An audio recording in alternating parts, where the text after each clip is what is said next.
I think about the world he will grow up in. And I want my son to grow up in an America where we look at a stranger and see a neighbor.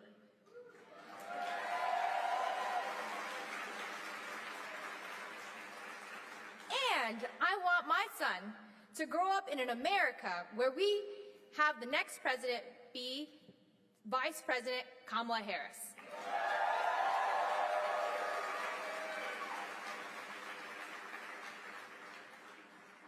Vice President Harris understands that there is more that brings us together than divides us. And she has worked for the people her entire career and now. And she's fighting to turn the page and take us on a new way forward for folks across the country. So we can not just get by, but get ahead.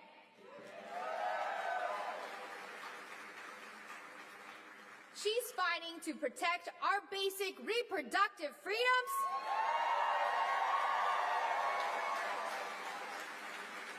and lower costs for American families.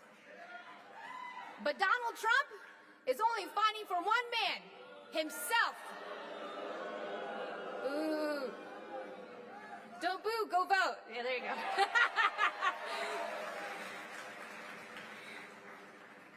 His Project 2025 agenda will roll back our rights and freedoms while giving him unchecked power. But folks, we're not going back.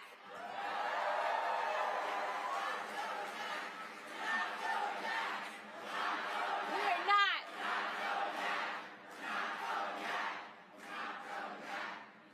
Georgia, we hold the power to determine the vision of America that our children will grow up in. And we cannot afford to sit this one out. Election day is on Tuesday, November 5th. We need to grab our friends, our family, neighbors, and make sure we go vote in person. Remember to bring your photo ID, and if 7 p.m. rolls around and you're in line, stay in line. So go to iwillvote.com to find your polling location. And if you have any questions or concerns, please call the Voter Protection Hotline at 888-730-5816. Georgia has something to say, and we will make our voices heard when we elect Vice President Harris as the next President of the United States.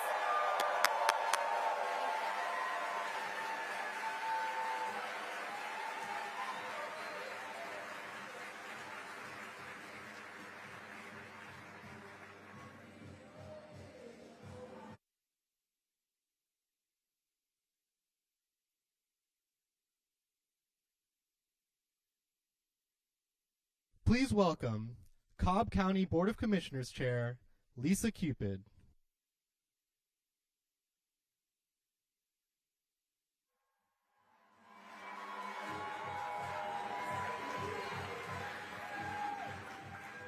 Hello, Cobb County.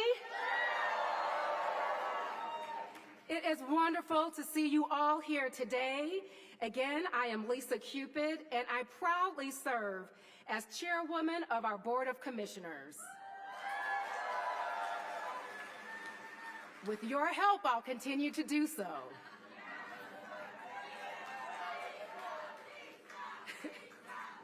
As a dedicated public servant, I am voting for Vice President Kamala Harris and Governor Tim Walz.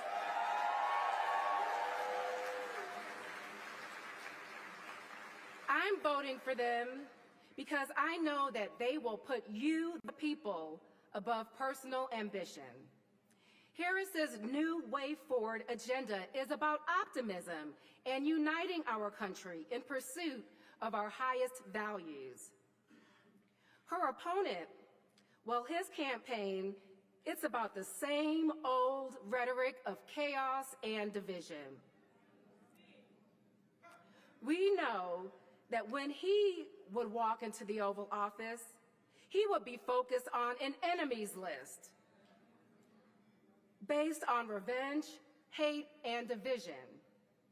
On day one of the Harris-Walz administration, Harris will walk focused on her to-do list.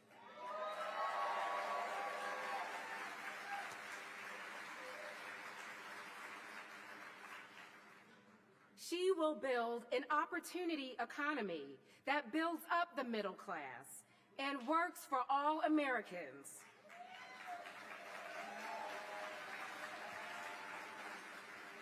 Shall I say, even those that don't vote for her? See, Harris came from a middle-class household where buying a home was a pathway to financial stability. And Governor Walz also came from a middle-class family in rural Nebraska, where being an educator was the family business.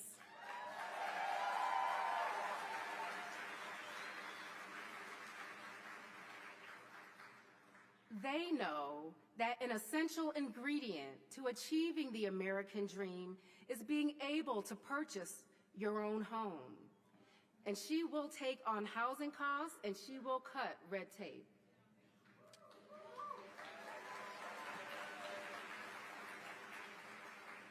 Vice President Harris and Governor Tim Walz, understandably, they are the clear choice in this election, and they will be leaders for everyone. So, now we need you to lead. We just have 2 days to go, and we know that this race will be extremely close. It's going to take every single one of us. We need to still knock on as many doors as possible and make as many calls as you can over the next 2 days. And everyone needs to make a plan to vote this Tuesday and stick to it.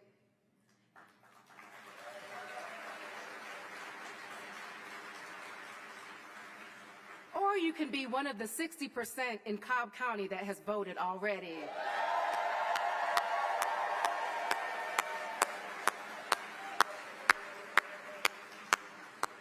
Now, if you need to learn more and you have not voted yet, please go to iwillvote.com to find your polling location. And if you have any questions, I'm going to repeat that voter protection hotline number, 888-730-5816. And remember, bring your photo ID. And what time do the polls close? 7 p.m. And don't forget, if you are in line and you have not voted, you are to do what? Stay in line. We have the vision, we have the message, and we have the candidates, and most importantly, we have you. We are not going back.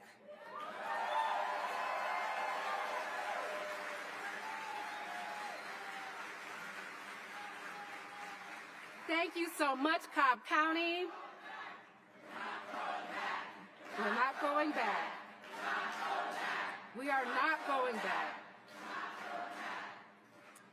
So, thank you so much, Cobb County. Thank you so much, Metro Atlanta. Please join me now in welcoming the CEO of Art Addict and community leader, Lisette Correa.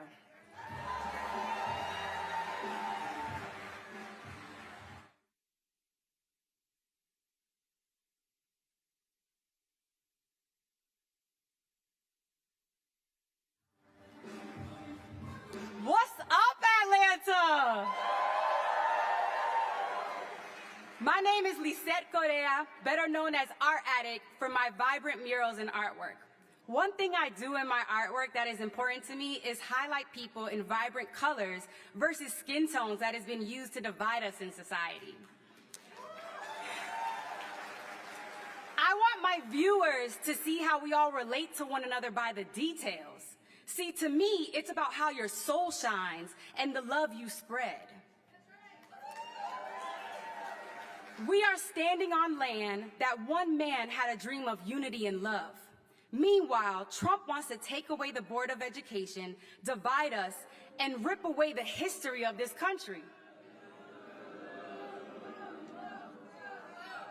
Listen, guys, listen. I understand. Our past is dark, okay? But we have learned that from it, and using your voice like MLK did, can create change that will impact generations. See, it's important, okay? It is important for our children to know the foundation of our country, to understand the growth and change one can have. And on November 5th, by electing Kamala Harris and Tim Walz, we can continue to live MLK's legacy and choose to not go back.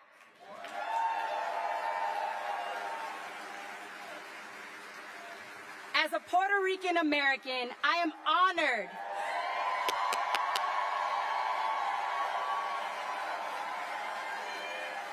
Wait, hold on. I gotta say that one more time. As a Puerto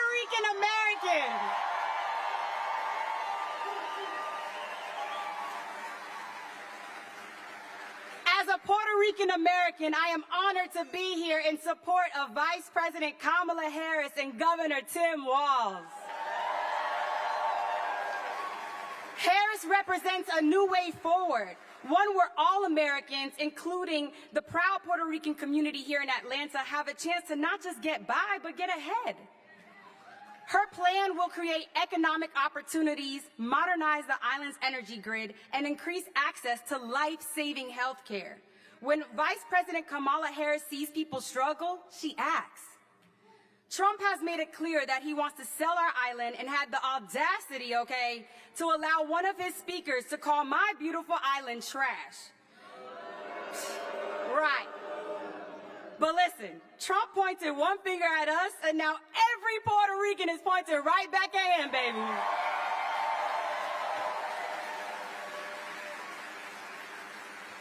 We know he doesn't care about you and me. He has shown us time and time again that his racist remarks keep targeting new demographics.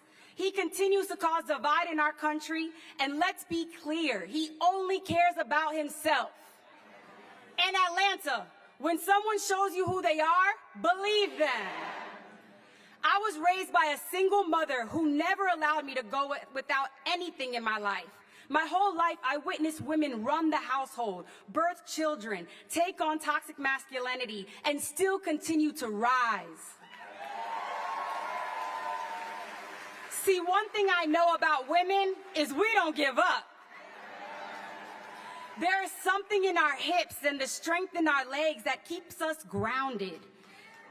The steps we take are to lead, and most importantly, to lead with love. Trump sees the resilience women have and wants to bring us back by taking our reproductive rights away. But baby, we ain't going back. We have allowed men centuries to lead us, and now it is time to elect a woman to take charge. We have the power to chart the course for the future of our nation and send a leader to the White House who will care about all of us. So Atlanta, on November 5th, let's gather our friends and family to let our voices be heard. We all know there is only one choice, and that choice is Vice President Kamala Harris and Governor Tim Walz. That choice is to spread love and choose love. Thank you.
Please welcome Congresswoman Lucy McBath.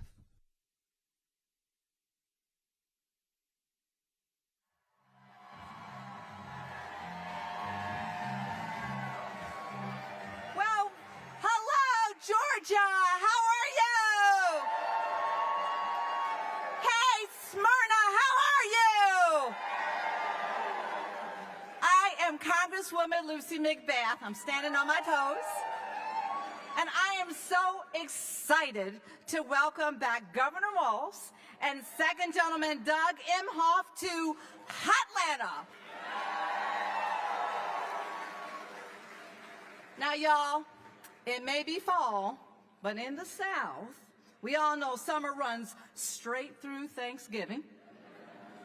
And I see so many familiar faces here today that I've met running across several districts now here in Atlanta. I keep saying, hey, hang around long enough, I'll be representing you in New York and California and Louisiana. But Georgia Republicans have tried to kick me out of Congress countless times these last few years. But let me make something very, very clear. They don't get to pick who represents Georgia. You do. You do.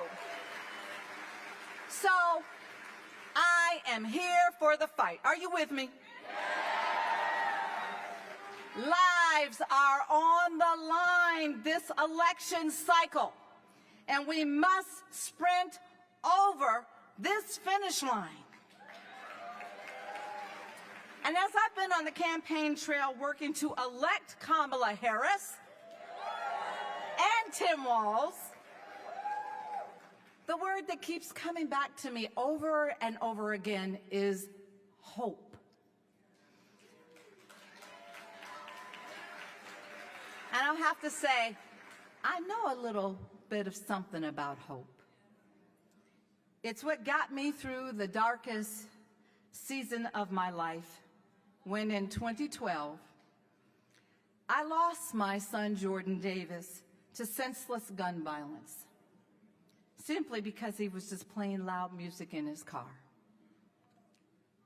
Hope is what prompted me to stand up and to turn my pain into purpose.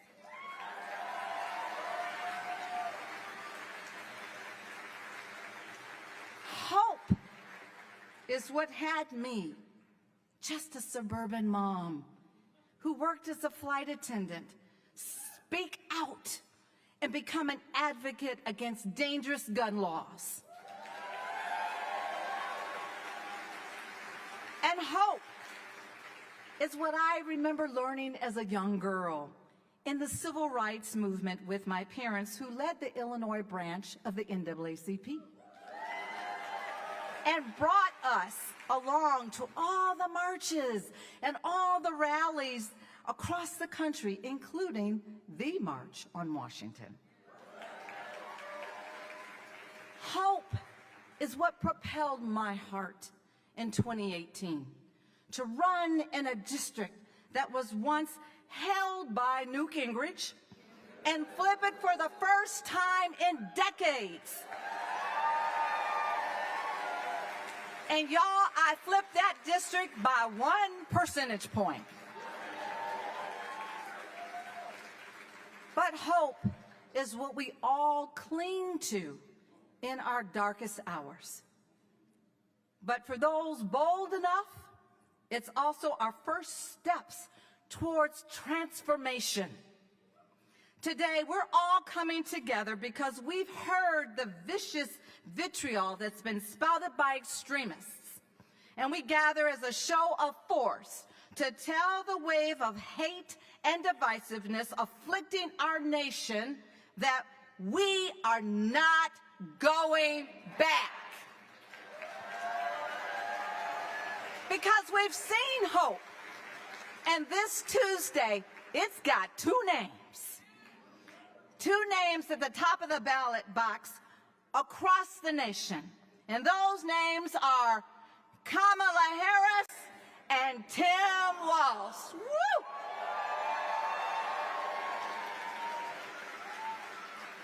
Folks, I don't need to remind you of the stakes. I don't need to remind you of the man who's waiting to re-enter office and inflict another term of chaos and calamity. I don't need to remind you of what we lose out on by not having a President Harris and a Vice President Walz. Because as a mother who had to bury her own son, I know the stakes of this election. While I am heartbroken at the extreme divisiveness that has afflicted our nation, I am so hopeful of the transformation that is now possible with all the Americans like you that are standing up to join this fight, knowing that enough is enough. Enough is enough. And this Tuesday, this ticket is going to make history.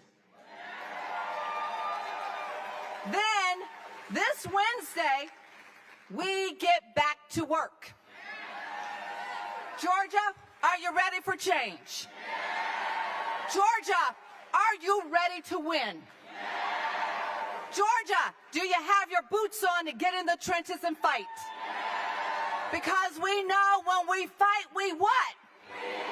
When we fight, we what? Let's go win!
Please welcome Maya Harris.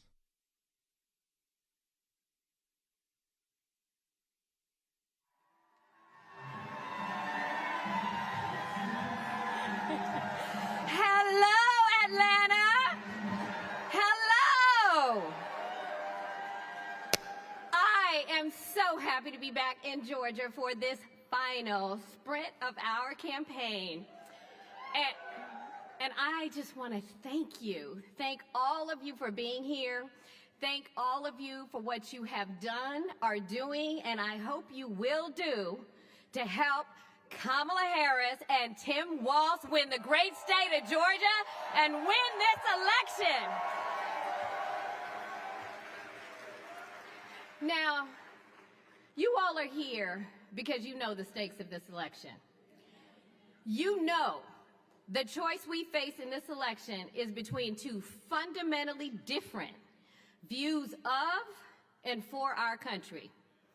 One that would take us backwards to a time when rights and freedoms were for some of us, but not all of us. And one that would turn the page and take us forward to a new and brighter future. And Georgia, that brighter future is within our grasp. So, growing up, our mother taught Kamala and me that we all have so much more in common than what separates us. We can have different perspectives, different histories, different struggles. But the thing that binds us all together is the desire to be free, to fulfill our God-given potential. Now, Kamala's life has been about fighting. Her entire life has been about fighting for each of us to have that freedom. And so we know that in this election, there is only one choice. If we want a leader who's going to fight to build an inclusive democracy where no matter who you are, where you come from, what zip code you live in, what your background is, what language you speak, what accent you have, what religion you practice, no matter who you are, you have the opportunities that you deserve. Someone who's going to fight for an America where we recognize that our differences, they are not a weakness. They are our greatest strength. Someone who will fight for an America where we grow our economy by investing in the middle class, because Kamala and I, we grew up in a hard-working middle-class community, and we were raised to believe that every hardworking American should be able to find a good-paying job, buy a home, or start a business, and you should be able to build wealth, to have something to pass on to your children, to live in a prosperous community. And that's why Kamala talks about not just getting by, but getting ahead.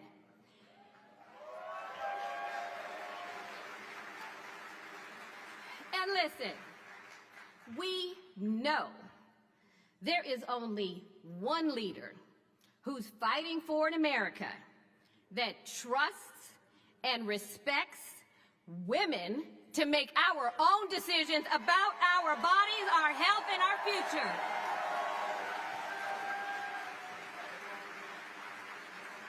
So that's who Kamala is. That's who Kamala always has been. And that's who I know Kamala will be when we elect her President of the United States.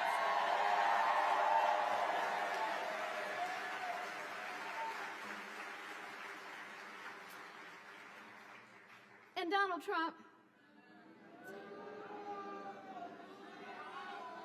you know, we know who he is too. He has shown us over and over and over again. He thinks he's more qualified than women to make decisions about our health, our bodies, and our futures. We all know when it comes to reproductive freedom, he simply does not trust women, and he cannot be trusted.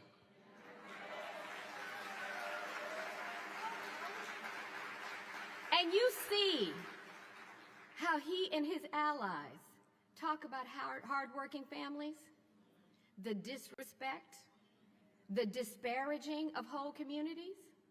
Let's be very clear. When someone cannot see your humanity, you can be sure they will not fight for your opportunity.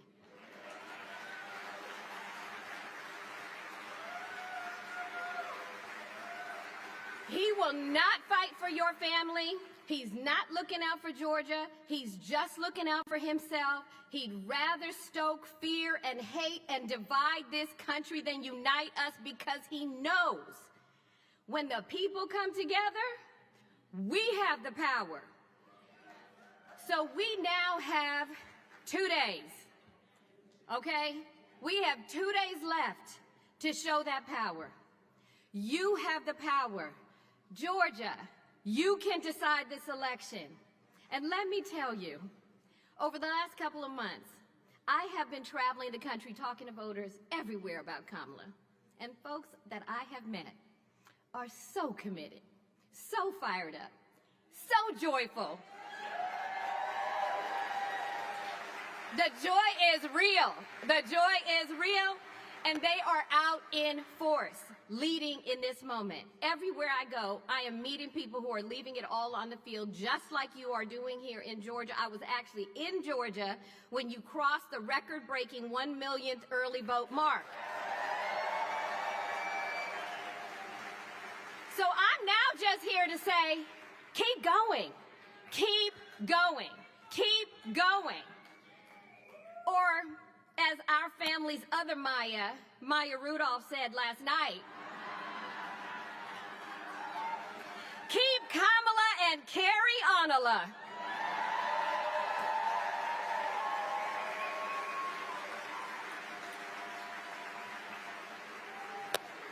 This is still a very close election. It's still a very close election, and it is going to take all of us to get this over the finish line. So if you have not voted yet, please go vote. And then talk to your friends, talk to your family, your neighbors, your coworkers, everyone that you can, because we have got to make sure that Georgia is voting in numbers so overwhelming that you leave no doubt about where you stand.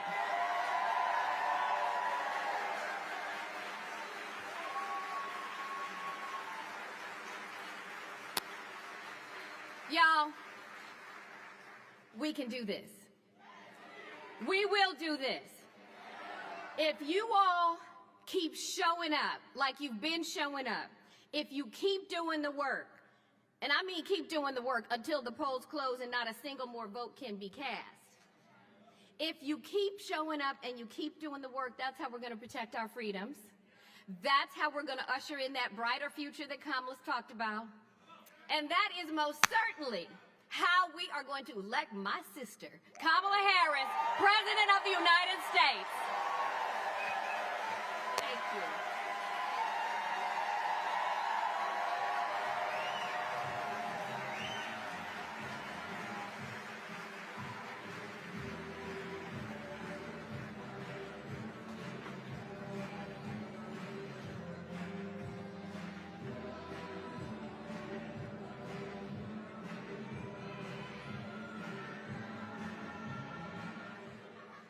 Please welcome Vice President of Programming for Young Democrats of Georgia and high school senior, Tyler Lee.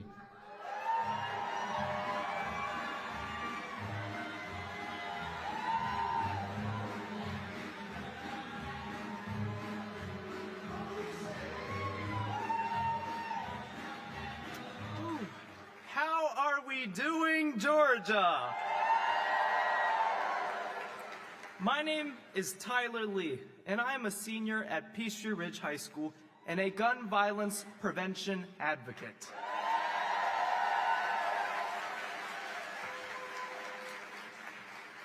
Last month, I turned 18 on October 14th. And on October 15th, the first day of early voting in Georgia, I cast my ballot to send Kamala Harris and Tim Walz to the White House. When I entered that voting booth in Duluth, Georgia, I was presented with a choice, a path backwards towards division and extremism, or a path forward toward opportunity, joy, and unity. When I cast my vote for Vice President Harris and Governor Tim Walz, I voted for my Korean immigrant grandparents who came to this country. I voted for economic opportunity for all Americans. I voted for reproductive freedom. I voted for a new way forward where all of us can get ahead, not just get by. And you know what? I also turned the page on Donald Trump and his hatred and division. Vice President Harris represents the American dream. And Donald Trump will take us back. I am a proud, soon-to-be graduate of public high school. And I am so proud to be a future first-generation college student. But Donald Trump's Project 2025 agenda, don't boo, vote, would strip funding from the Department of Education and wreak havoc on our public education system. In doing so, Trump and his allies would rip away opportunities from me and other young students reaching for the American dream. But Georgia, we hold the power to reject him once and for all in this election. We must rise to the occasion and make sure we have a plan to vote this Tuesday. Check your polling locations at iwillvote.com and remember to bring your photo ID. Polls are open from 7 a.m. to 7 p.m. And if you're in line by 7 p.m., stay in line. That's right. This is going to take all of us, Georgia. As the second gentleman likes to say, when we fight, we win. Now with us today is somebody who knows our next president better than anybody else. Let's promote him from the second gentleman in our nation's history to our first gentleman in our nation's history. Please welcome Doug Emhoff.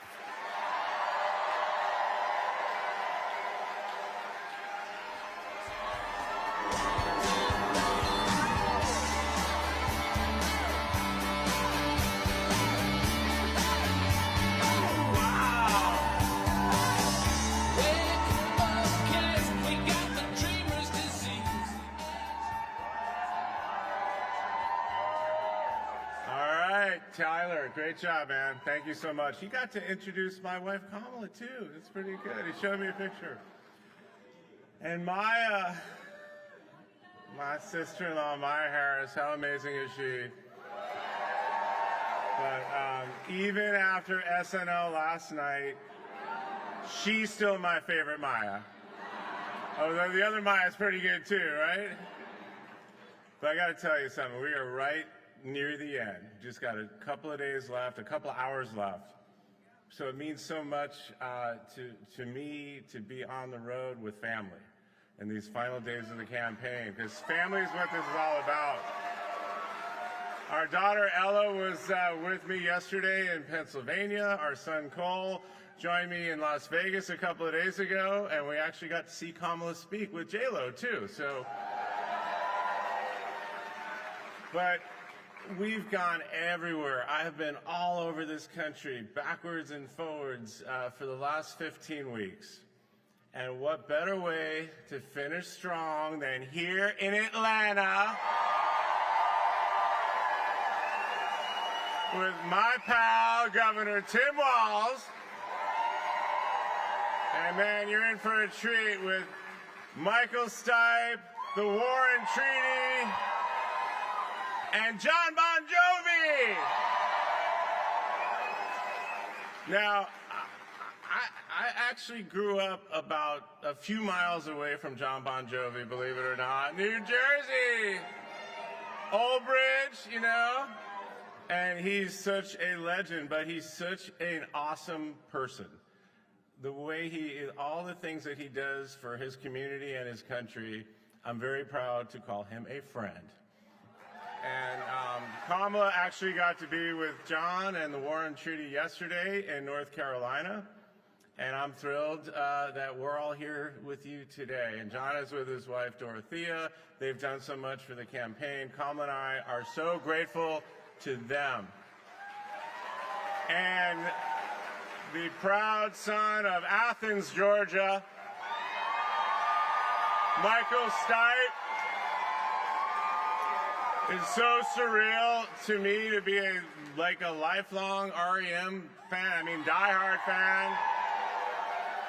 I mean, I saw him in concert in the early 80s, and the fact that he and I have become friends over the past several years is just incredible. But Michael has worked so hard. He's such a stalwart throughout this entire campaign, supporting us in so many ways, including performances for us in Pittsburgh and in his hometown of Athens, Georgia. And he's been all over social media.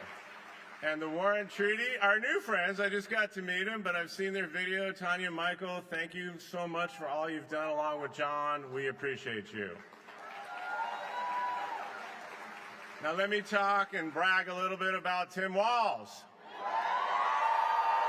Tim is awesome. So I actually first met him when I was second gentleman, when I went to Minnesota for a small business tour. And Minnesota is ranked as one of the top 5 states to do business. And Tim's work as governor there is a huge part of that. So I can tell right away that this is a guy who just gets it. He's a great leader. He's a great dad. He's a great coach. And he's been an incredible running mate for Kamala. And I'm going to tell you this, Georgia. Tim Walz is going to make one hell of a vice president. All right, Atlanta. How are we feeling about winning right here in Georgia? Because I am so fired up by the energy in this room. And this is the same exact energy that we are feeling on the ground all across the state of Georgia and all across the country. And I'll tell you, we feel it every single time we see Kamala speak. I barely got to see her at all. You may have seen her in person more than me these past 15 weeks. And I hadn't really seen her speak in person since the convention. And I was sad about that. I caught a glimpse. I'm out here working. I'm trying to help her get elected. I don't have time for it. I mean, we're doing this. So I went back. I was on the road. I wanted to make sure I could see that speech on the ellipse in D.C. I wanted to see it.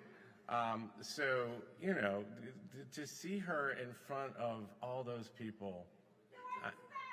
I was just going to say that. I was just going to say, my wife, such a badass. But it was really the first time since the convention that I could kind of experience the whole thing with her. You know, getting ready at the residence. We rode together for the first time in a long time, seeing thousands of people lining the streets, waving at her. You can literally see people crying. You can see the emotion. That was just in the car. So surreal for me to experience that. And as her husband, but also as an American, as someone who loves his wife and loves this country, I have never been more proud of her.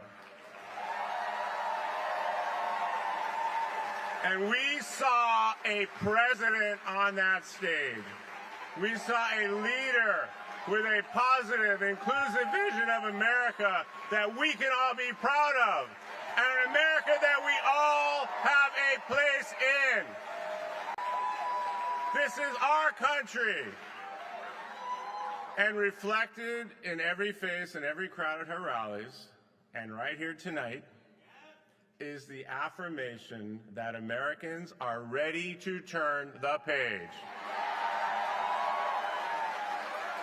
We are sick of this guy, aren't we? It's been almost a decade with this guy. It is time to move forward and move forward with my wife, Kamala Harris. People are tired. They are just sick and tired of this. We're sick and tired of being told we have to be angry all the time. We're sick and tired of hearing we have to be divided. We're just sick of it. And quite frankly, people I meet don't want to worry about politics all the time. They want to worry about their own lives. So as Kamala said it, I think we all agree, we are done. We're done. Turn the page. Because don't you agree, we have so much more in common as Americans than what divides us. We know that as friends and neighbors, and I see it everywhere around this amazing country of ours. And everywhere I go these days, I'm knocking on doors too. Have you knocked on doors? It's fun, right?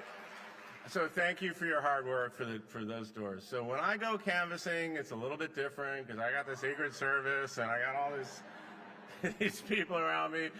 But, you know, so most of the time we're kind of going to a couple of houses that they know we're coming, but they're still excited.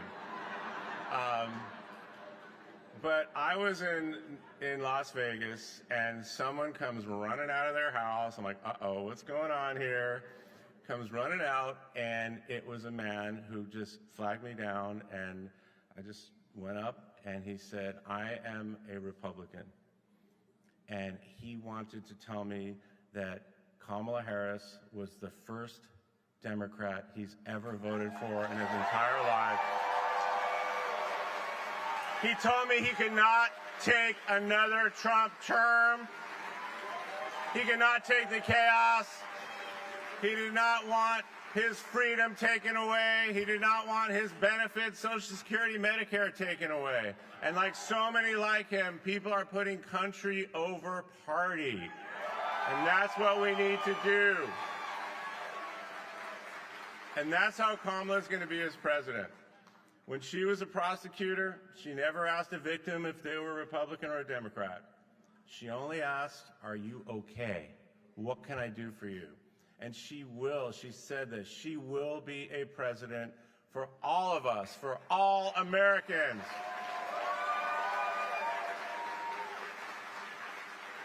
So, just 15 weeks ago, folks, it's only been 15 weeks. So when the country needed a leader, Kamala was the one who stepped up.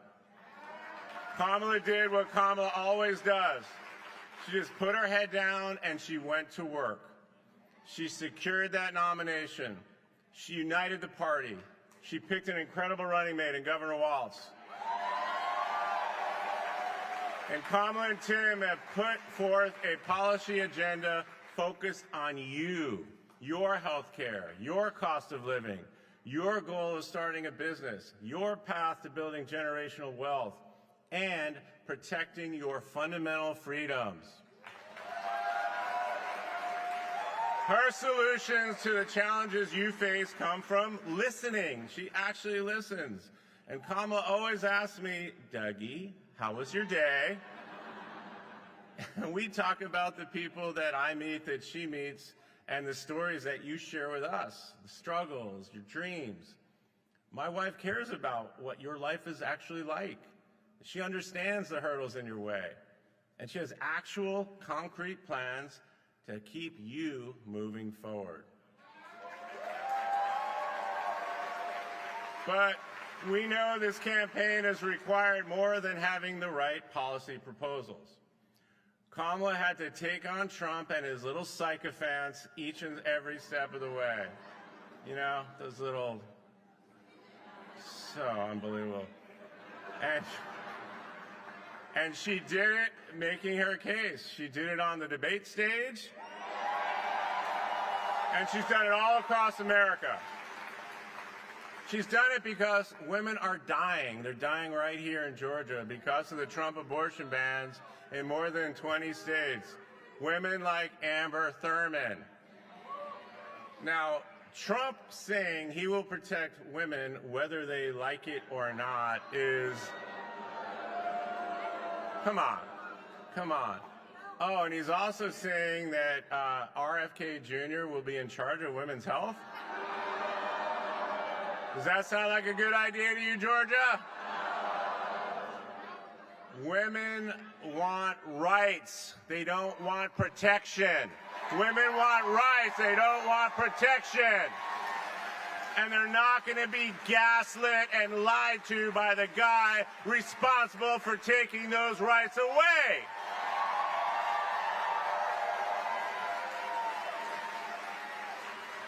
I was in Philadelphia last night. A group of young women came up to me. We were at the team dinner. They told me they had voted for Kamala, and then one of them just started crying. She said she lives with her mother, and all they can talk about these days is just how vitally important it is that Kamala wins.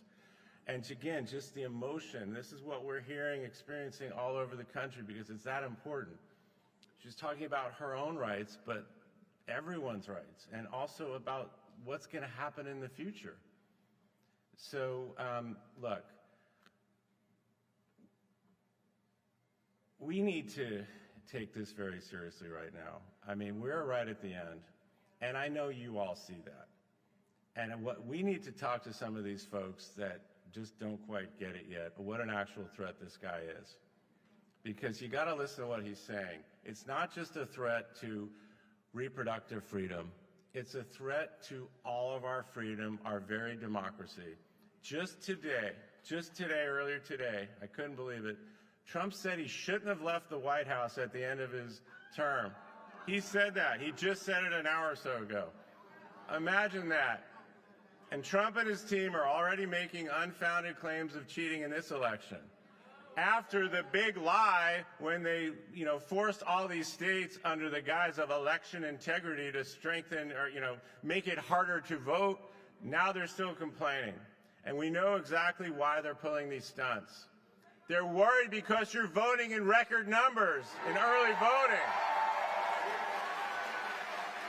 And Georgia, if you turn out and vote like you did last time, Trump's going to be looking to find more than 11,780 votes.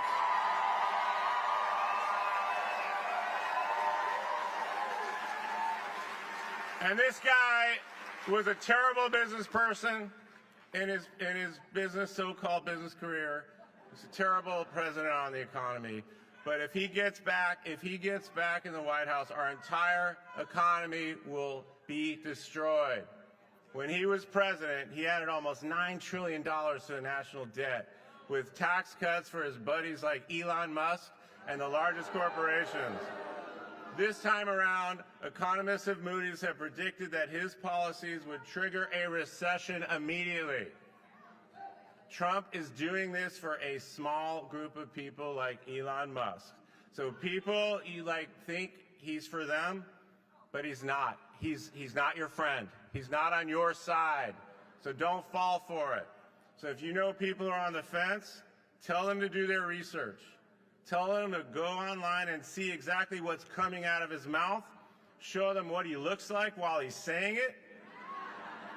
It's falling apart. Do the research.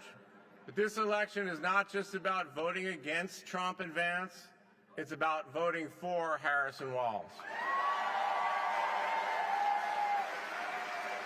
Over the course of this just 15-week campaign, it's only been 15 weeks, Kamala has shown the entire country and world that she is ready to be president. 20 years as a frontline prosecutor, elected district attorney of San Francisco, elected attorney general of California, elected United States Senator from California, and our vice president. I would say she's qualified and ready to be commander-in-chief on day one. She will be a strong leader on the world stage. Why? Because she already is a leader on the world stage. She doesn't need to train for that. Kamala has made her argument, and America loves what it sees. You can feel it on the ground here in Georgia, you can see it in the polls, and you can feel the momentum. But look, this is a binary choice. She said it, and just picture this. In less than 90 days, one of them, Donald Trump or Kamala Harris, is going to be sitting behind that resolute desk in the Oval Office. Think about that, folks. So it comes down to what kind of person and what kind of president we want behind that desk. Someone who's going to get there with his little Diet Coke button in his enemies list? Or someone like Kamala Harris who's going to get you-know-what done on day one? Kamala's the only choice. She's the only choice to move us forward as a country. And we just have 2 days left to finish the job and get her to the Oval Office. Now look, I know I look tired, I sound not great. And you know what? I should be tired. But you should be tired too, because we got to do this to save our country. Now, Governor Walz has said many times, I'll sleep when I'm dead. But I think that's extreme, Tim. I want to be around to enjoy your administration. So I plan on sleeping Wednesday. But for these next 2 days, we got to push through. We got to keep going until the polls close. We got to keep making those calls, knocking on those doors, making sure that everyone has a plan to vote. We don't want to have any regrets when this is over. It shouldn't be this close, but it is. Oh, I don't know if it is even. I think she's going to win by a lot. But we are going to win. On Tuesday, we're going to elect Tim Walz as Vice President and my wife, Kamala Harris, as the next President of the United States. But there's more. Okay, so Tim. When Kamala and Tim took the stage together for the first time in Philadelphia just 14 and a half weeks ago, I met him that one time in Minnesota, but that was really the second time I met him, and I just got up on that stage and gave him the biggest bro hug in the world, because that's the kind of guy he is. And I have to tell you, I got a lot of texts from some longtime friends and some family members and said, what's going on? You never hugged me like that. But I said, well, he's awesome. I was excited because meeting him and his family, Gwen and Gus and Hope, you just knew Kamala made the right choice. You could just see it. And so to see Tim out there every day working so hard on behalf of this campaign, but on behalf of this country, it's been so great. So I've only got to see him a couple of times in between. This is actually our first event together. So I get to bookend that big bear hug from day one. Hopefully we get to repeat it when he comes out here. It is my honor to welcome to the stage a veteran, a teacher, a coach, a governor, a father, a man who embodies what it means to be an American and what it means to serve, and a leader who is ready to get to work on day one as your vice president. May I introduce the next Vice President of the United States, my buddy, Tim Walz.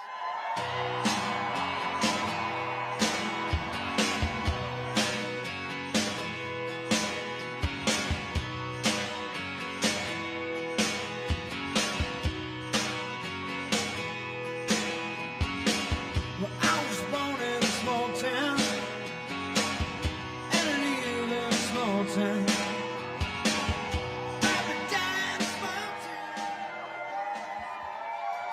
Wow, hello Atlanta.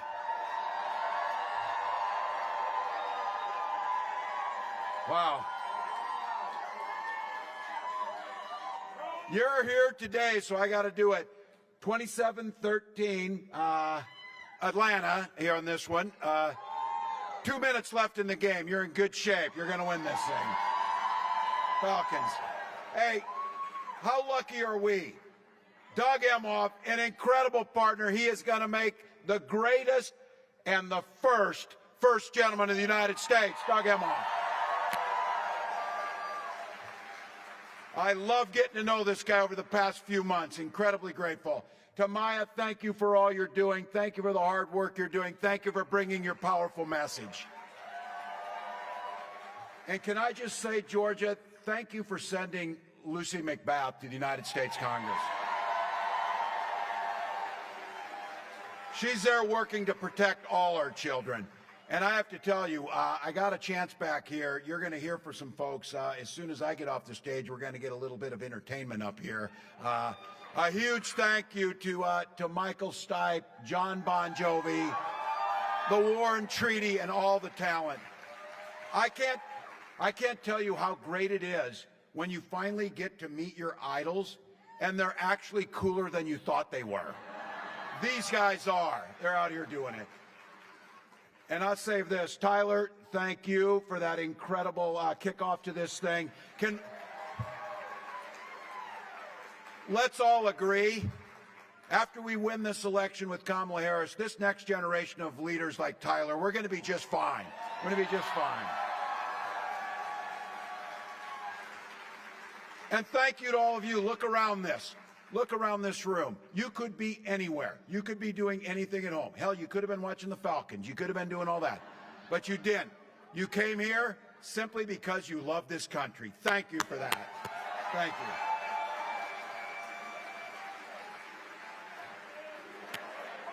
There you go.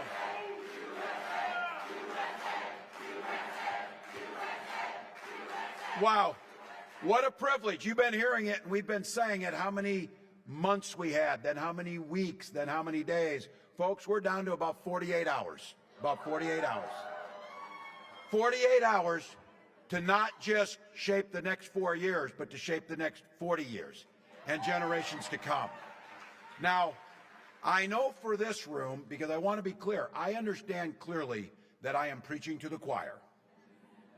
But our recital is in 2 days, choir. And we need to sing. We need to sing.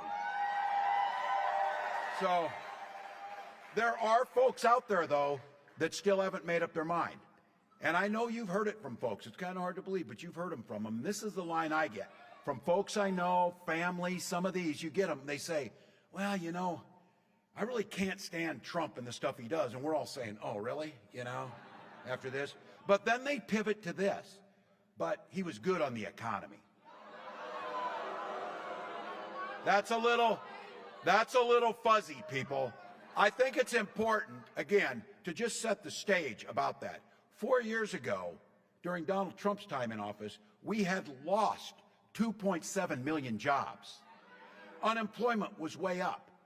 And this guy's refusal to listen to experts, he so botched the pandemic, tens of thousands of Americans died needlessly, and the rest of us were thrown into a hunger game to try and find toilet paper with our neighbors. That's what he did.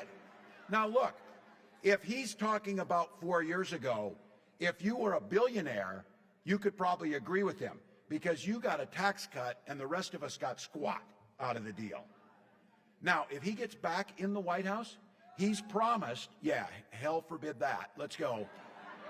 If he gets back in, he's talking about a $2 trillion cut in spending. J.D. Vance specifically said to do that, they will go after Social Security. And they're starting to get a little cocky and saying the quiet stuff out loud. Speaker of the House, the guy that no one knows because it took like 10 weeks to get one from them, this guy says they're going to gut the Affordable Care Act. But you know it. You know they're going to go and try and get rid of it. And you know what happens when the ACA goes away. For them, it's just they talk about it. It doesn't matter. Pre-existing conditions for all of us. That was the genius of Obamacare. It put control of your health care back with you, not insurance companies.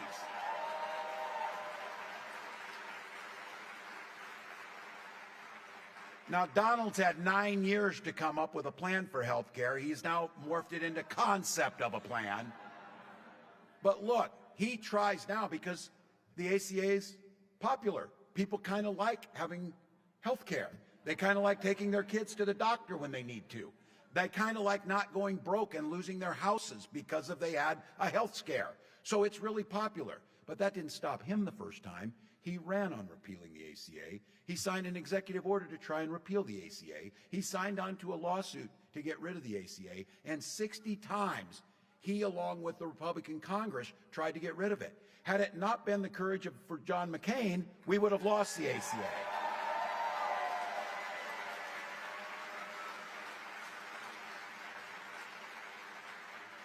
And 2 days ago, Speaker Johnson suggested that if Trump wins this thing, they're going to go back and repeal the CHIPS and Science Act. Defunding, listen to this, defunding 115,000 jobs that are already working in manufacturing and construction, including 1,200 good-paying jobs right here in Georgia. Now, this thing is not only important for jobs, it's critical that we win the competition of the 21st century from countries like China. That's what those investments do. Now, Donald hates it when we remind him that he's almost 80 years old. He's almost 80 years old. And in that 80 years, you would have thought he would have learned how a tariff works. Because everybody else has. Everybody else has. CEOs of Black & Decker, Columbia, and all these companies say, if Donald Trump gets his way and he puts this tariff on, it will add 20% to virtually everything you buy, costing all families about $4,000 a year. Anything you get, right out of your pocket. That dude said he went to the Wharton School. He should get his money back from that if he did. Look, you heard Doug say it. You heard everybody say it. Donald's not interested in making your life better. In fact, Donald's not thinking about you at all. I mentioned this the other day. You know, on your phone, you got the lock screen. You got your kids, you got your grandkids, you got your dog, you got your car. If you're some of us, you got it on there. Donald's got a picture of himself on his phone. That's true story. True story. Can we agree that is weird behavior there? That is weird behavior. Yeah. Look, I know we heard this. Last time, there were some guardrails around him. There was a Supreme Court before he put the 3 on it. There were some other things there. But this time, the guardrails are gone. He's looking to fill government top to bottom with hacks and fanatics. They asked him, what one thing do you regret or would you have done differently as president? My God, it should have taken him 10 years to fill the list. He couldn't think of anything except one thing. He didn't put enough people loyal to him in office. That's what he said. That's what he said. Look, the folks who were there before reined him in. Those were serious people. Generals, secretaries of defense, national security advisors, his own vice president. They were pleading with him, and now they're pleading with us. As Kamala said, they are making a 911 call to us. Don't let this guy back in power.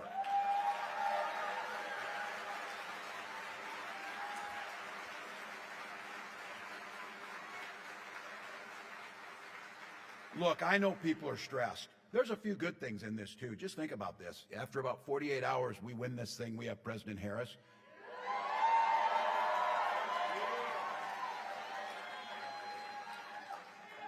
We won't ever have to talk about this guy again. Never.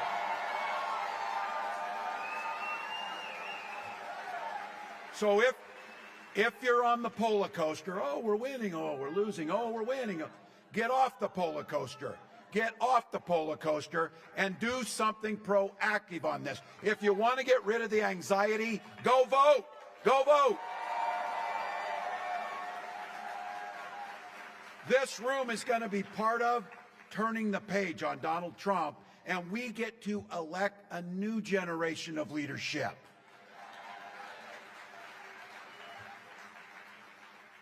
Not only do we get rid of this guy and not have to hear from him or see him on TV or listen to the nonsense again, we get to do what we saw and the world saw from the ellipse on Tuesday. That's what a president looks like. That's what a president sounds like.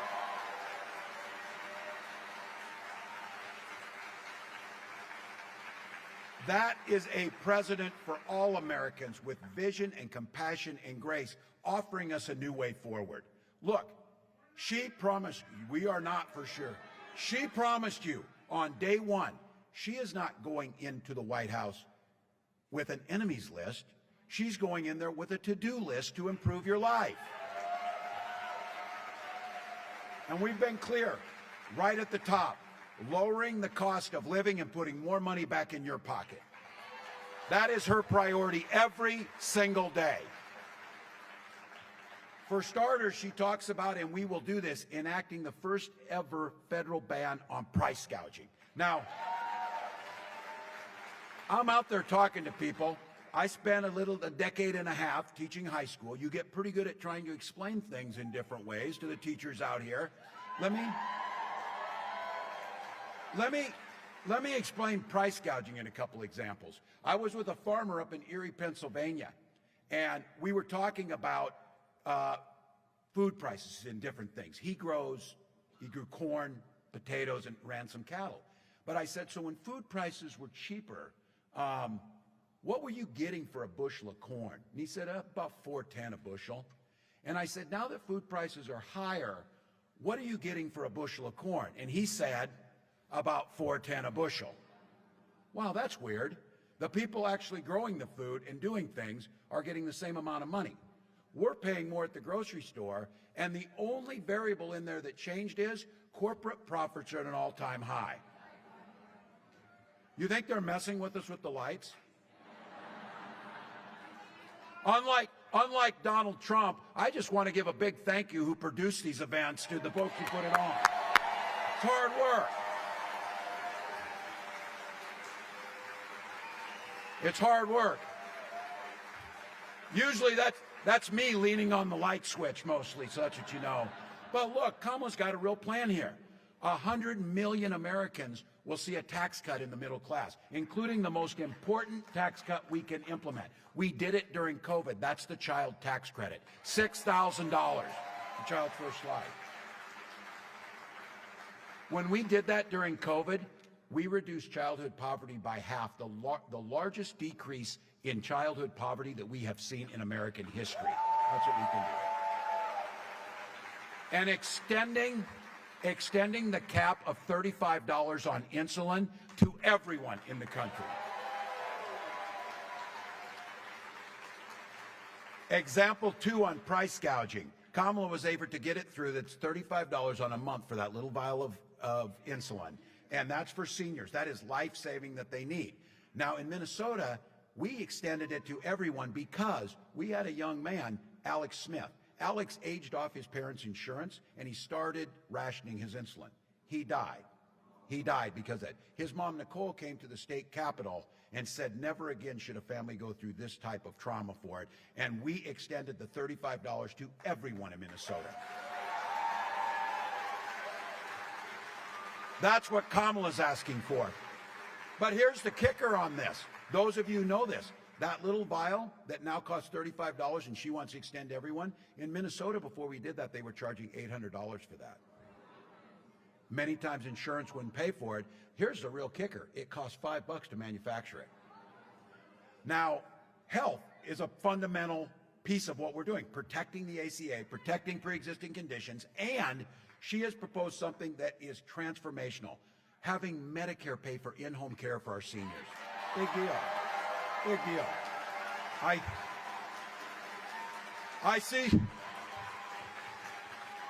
I see some young faces. Those of you who are young, trust me on this, and the gray hairs in here will tell you this.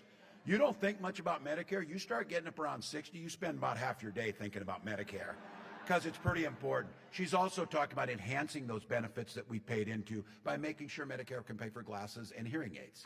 It's a smart thing. Helping the middle class. Keep prices down, protect your health care, expand Medicare, protect Social Security, and then make something that is so important to all of us, making home ownership a reality by making sure we give $25,000 down payment for everybody assistance to own a home.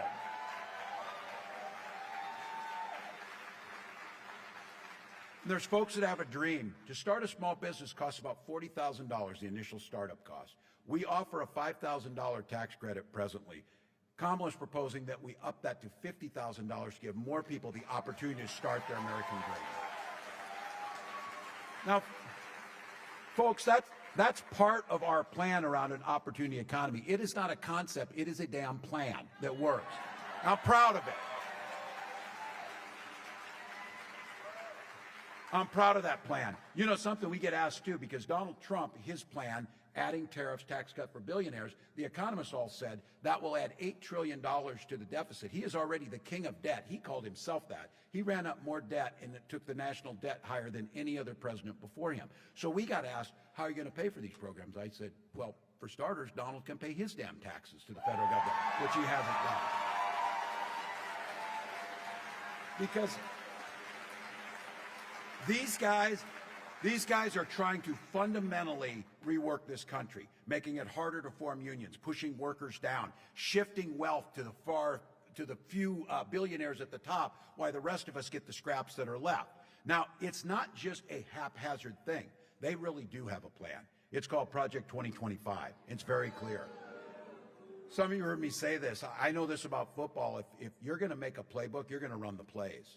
And this playbook is a damn nightmare for the middle class.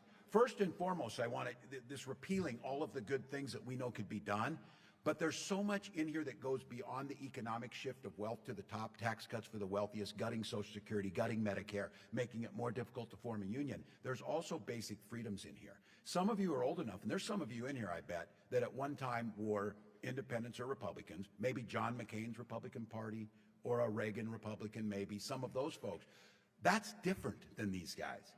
When Donald Trump talks about freedom, that's the freedom to be in your exam room. That's the freedom to be in your bedroom. That's the freedom to tell you what books to read. That's the freedom to force their religious beliefs on you. Those are the things they're talking about. When Kamala talks about freedom, she means the people should be free to make those decisions, not politicians.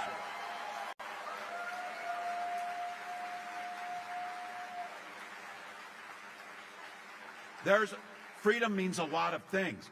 Freedom means freedom for our seniors to be able to have that dignified retirement by strengthening Social Security and Medicare, not cutting it.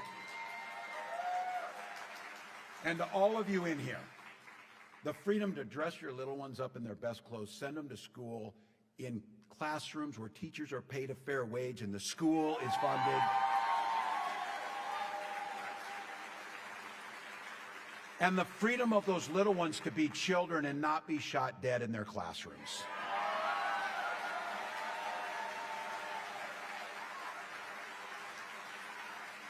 These guys don't get to frame this one. I know guns. I am a veteran. I'm a hunter. I'm a gun owner. Kamala is a gun owner. Kamala and I know we can uphold, as we have, the Second Amendment while also upholding our first responsibility, protecting our children. Protecting our children.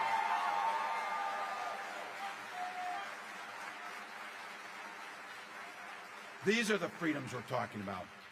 I want to talk in this one. We got a great group in here, but I want to talk to the guys in the room for just a second. I want you in your mind right now, think of those women in your life who you love, whether it's moms, sisters, daughters, wives, aunts, friends.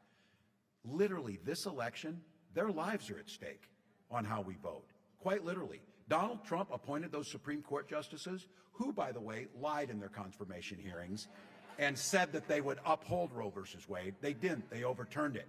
And he brags about that. What he's bragging about is he's glad that your daughters, your wives, those women you love in your lives are now put more at risk and have fewer rights than their mothers and grandmothers. That's what he's bragging about.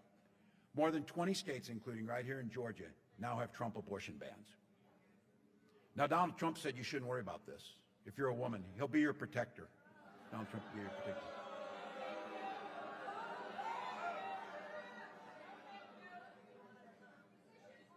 He can't even open the door to a garbage truck, let alone.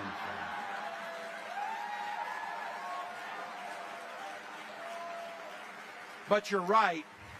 Some of this would be fodder for a show that should be canceled, a two-bit comedy show or whatever. But this guy's asking to be back as President of the United States, and he's bringing a vengeance, and he's been very clear, talking about using the military against our own citizens, weaponizing the Department of Justice and doing that. So he's incredibly dangerous. Not only did he say he would be your protector, when he got a little blowback on that, he said, I'm going to do it whether the women like it or not. Look, to be fair, that's how he's lived his life, and a jury of his peers agreed. You see what I did there? But look, here is really truly what we're seeing now, though. Women are being turned away from emergency rooms and miscarrying in parking lots, whether they like it or not. Survivors of rape and incest being forced to carry those pregnancies to term, whether they like it or not. Fertility clinics have turned couples away at the door, whether they like it or not. For so many of us in this room, all of us in here, it's personal. For Gwen and I, it was infertility issues. And because we had access to fertility treatments, we were able to have a family. And I'll be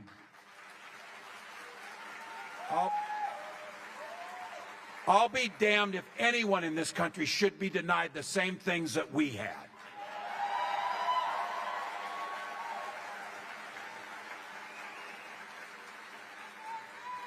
When we hold the Senate, when we take the House of Representatives and they pass a reproductive freedom bill, President Harris will sign it into law.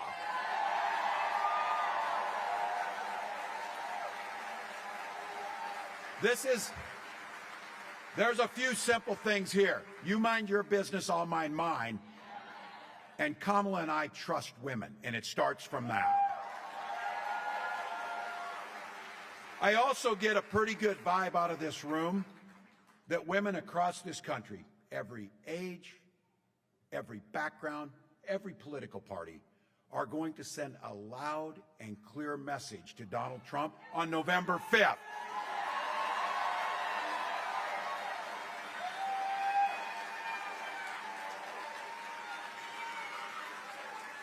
Whether he likes it or not.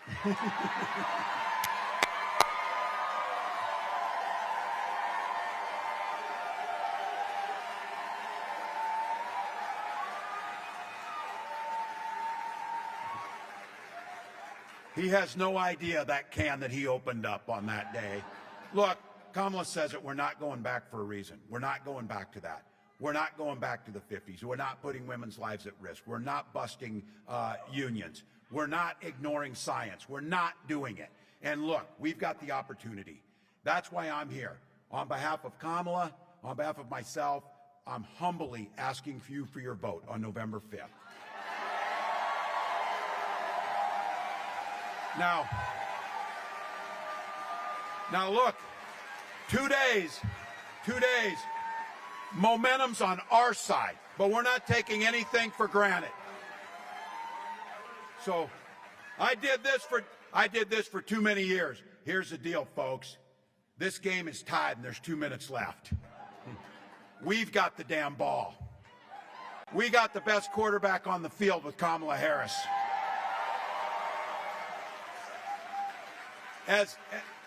As Doug said, we're too damn tough and too damn stubborn to get tired. We'll sleep when we have time when we're dead. That's not it. Because I'm telling you, in Georgia, 1 or 2 votes per precinct could win the whole damn race right here.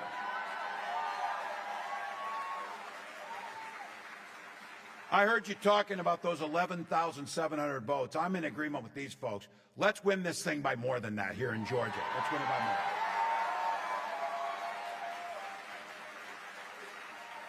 But I said I'll take the win, and if that, as a Georgian said one time, that arc of the moral universe bending towards justice, I know it will. So if we win Georgia, when we win Georgia, when we win. But if it happened by 1 vote, it will be Jimmy Carter's vote that did it. So that's what we'll do.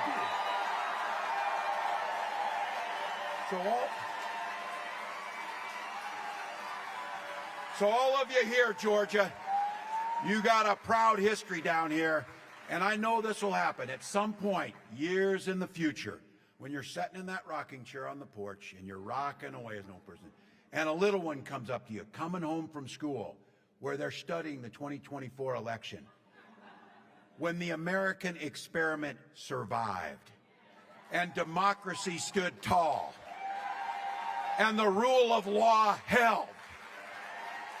That little one's going to say, what did you do to make that happen? And your answer is every damn thing we could.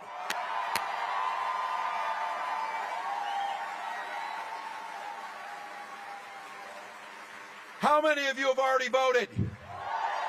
All right. For the rest of you, we need to talk to others. Visit iwillvote.com/GA to find your polling place. Take an ID. Take somebody with you. You're doing this work because you believe in the promise of America. It is a privilege to fight for it. We know that this is our moment. I want to be in that rocking chair telling that story. And here's the deal. Georgia, you have the potential to win this whole damn thing for America. Right through here. Right through here. So as our next president taught us, when we fight, when we vote, win it for America, Georgia. Let's go.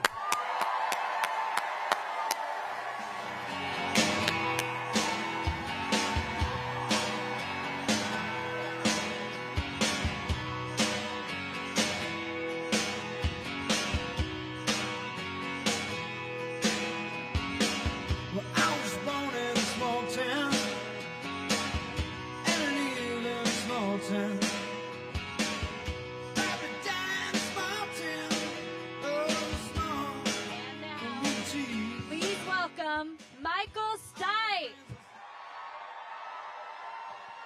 Hello.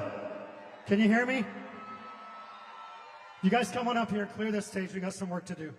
I want that man to be my vice president.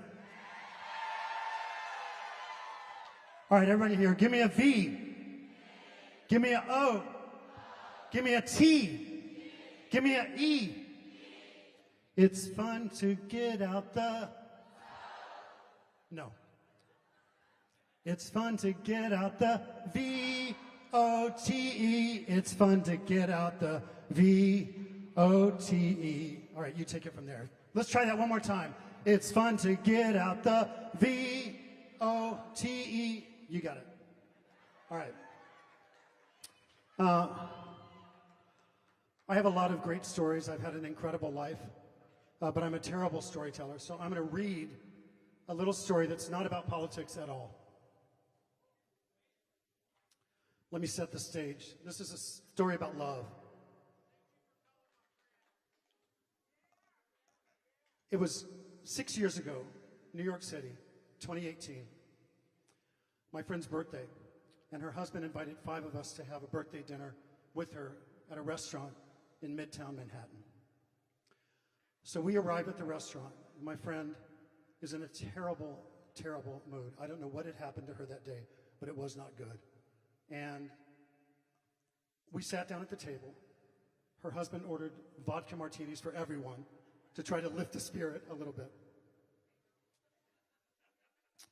And I was trying to avoid her eyes, just to let her get out of her bad mood. And I noticed a small table next to us, a couple, a man and a woman. They were sat very close to each other. And they were sharing a hamburger that they had split in half. They each had a glass of red wine. And I come from a family of love. My mother and father were so madly in love with each other. I know love when I see it. I'm avoiding my friend's eyes because she's in a terrible mood. Vodka martinis are being drunk.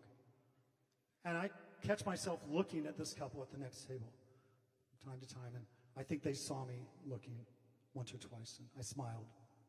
And that was really about it. My friend's mood lifted a little bit. The dinner commenced. I'm thinking about this couple at the next table. They're sitting so close to each other. They're so crazy in love. It's obvious to me. And at some point, they got up to leave. I didn't notice that. I was enjoying my friend's company. I feel a tap on my shoulder. And I turn around, and this woman says, "My husband loves music. He's a big fan of yours. My name is Kamala Harris.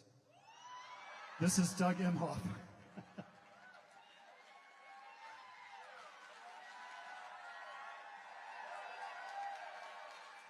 And I stood up and we shook hands, and that was about it. I just want to say, from that New York City restaurant 6 years ago, these people were real, genuine, crazy in love with each other. And what a joy it is to see that, them, privately, just the two of them enjoying each other's company, and now to see and celebrate that type of dedication and that type of love on a national and a global stage. Thank you.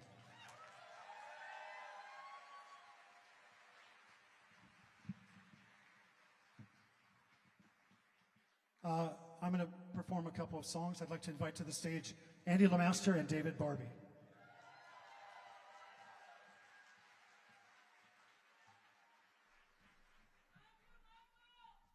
I love you too. Thank you.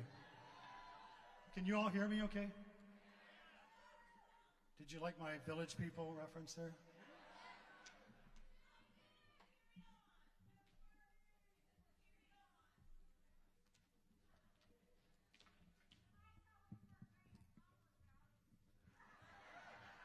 I heard that.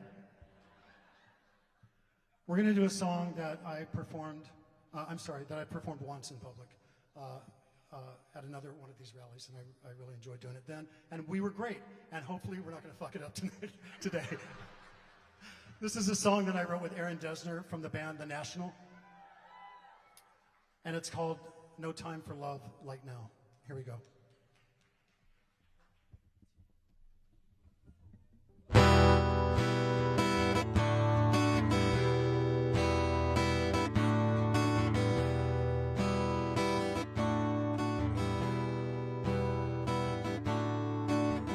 No time for breezy, no time for arguments, no time for love like now.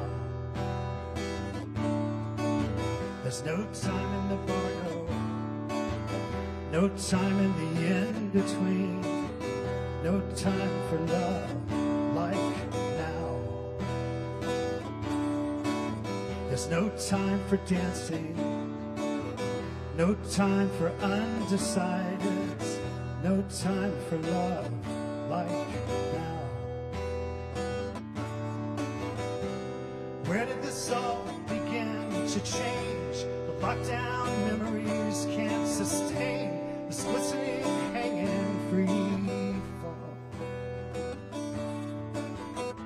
I turned away from the glorious light and I turned my head and cried.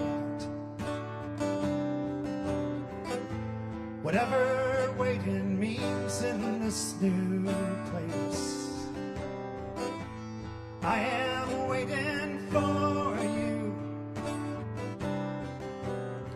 There's no time for honey, no time for psalms and thresholds, whisper sweet prayer sigh. Where did this all begin to change? The lockdown memories can't sustain this glistening, hanging free fall. I turned away from the glorious light. I turned my head and cried. Whatever waiting means in this new place, I am waiting for you. Your voice is echoing love, love, love, love, love. I hear it far, far away. And I am waiting for you. Yes, I am waiting for you. Whatever waiting means in this new place, I am waiting for you. Yes, I am waiting for you. I am waiting for you.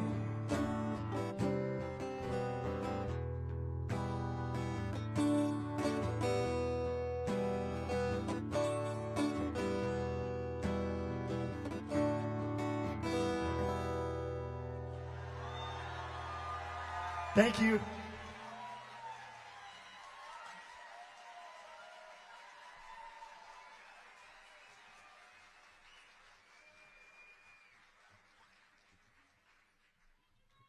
You're welcome. Thank you for being here, and thank you all for voting or getting ready to vote. I want to encourage everyone in Georgia, because we know what it means. We've been here before. We know what it means when you get every single person in your community, your church, your skate club, whatever the hell it is. Get them out, talk to them, get them there to vote. A little bird backstage told me that this is the governor's favorite REM song, so we're going to do it for you today.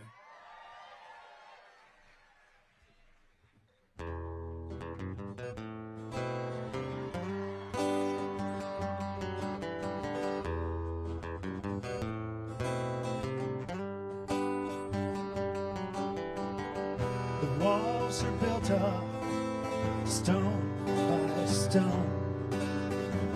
The fields divided one by one, and the train connected conductor says, take a break, driver rate, driver rate, take a break. We've been on the shift too long.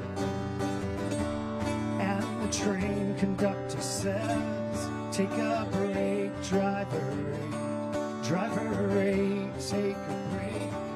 We can't reach our destination, but we're still a ways away.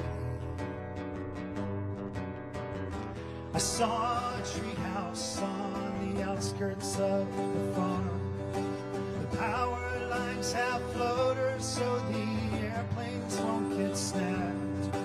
The bells are ringing through the town again. The children look up, all they hear is sky blue bells ring. And the train conductor says, take a break, driver rate, take a break. We can't reach our destination, but we're still a ways away. But we're still a ways away. A way to shield the hated heat, a way to put myself to sleep, a way to shield the hated heat, a way to put myself, my children to sleep.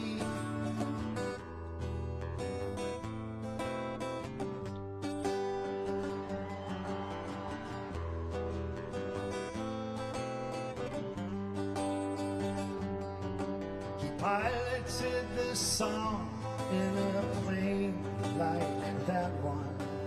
She is selling faith on the go-tell crusade. Locomotive 8, Southern Crescent, hear the bells ring again. The fields of wheat is looking thin, and the train conductor says, take a break, driver rate, take a break. We've been on this shift too long. And the train conductor says, take a break, driver rate, take a break. We can't reach our destination, but we're still a ways away. We're still a ways away. 2 more days. Thank you very much.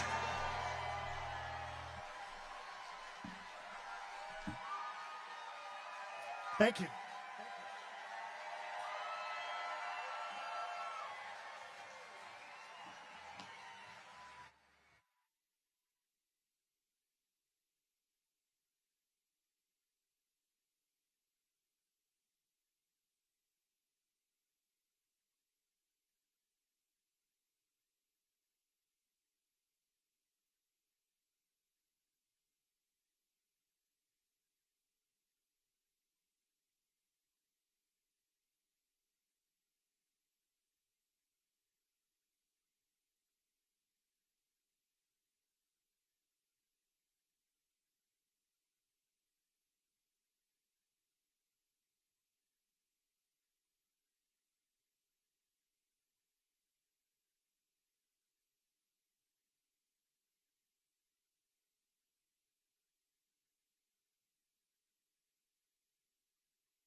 2, 2. Hey, hey.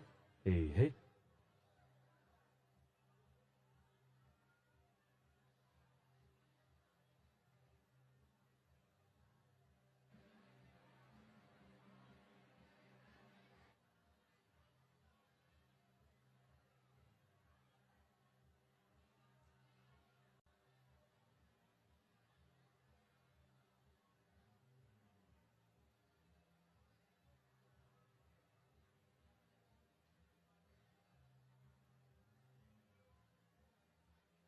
The love